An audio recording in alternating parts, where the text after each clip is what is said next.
ખાતે સલારીના શિક્ષિકા મિત્તલ રાવલને નેશનલ ઇનોવેટિવ ટીચર એવોર્ડ આપવામાં આવ્યો। રાવલ મિત્તલબેન મનુભાઈ પ્રાથમિક શિક્ષક સેલારી પ્રાથમિક કન્યા શાળા રાપર કચ્છને શિક્ષણ ક્ષેત્રે નવીન પ્રવૃત્તિઓ અને ઉત્કૃષ્ટ શિક્ષણ કાર્ય માટે સન્માન કરવામાં આવ્યું છે, જેમાં આયોજક તરીકે શિક્ષા સાગર ફાઉન્ડેશન ઇન્ડિયા કુરુક્ષેત્ર હરિયાણા રોહતાસ વર્મા, જિલ્લા શિક્ષણ અધિકારી કુરુક્ષેત્ર હરિયાણા શૈલેષ પ્રજાપતિ શિક્ષા સાગર ફાઉન્ડેશન ઇન્ડિયાના સ્થાપક છે।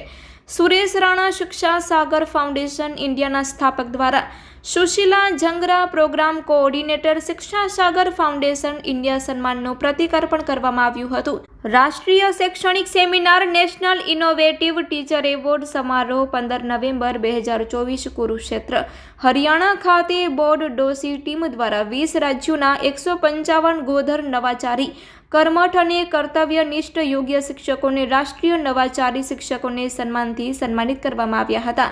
તેમના જ દ્વારા કરવામાં આવેલા અગાઉ પણ ગાંધીનગર ખાતે સલારીના શિક્ષિકા મિત્તલ રાવલને રાજ્ય કક્ષાએ સન્માન કરવામાં આવ્યું હતું। આમ વાગડ વિસ્તારમાં શિક્ષણ ક્ષેત્રેની કામગીરીની શિક્ષિકાની નોંધ લેવામાં આવી હતી અને રાષ્ટ્રીય સન્માનપત્ર દ્વારા સન્માનિત કરવામાં આવ્યા હતા।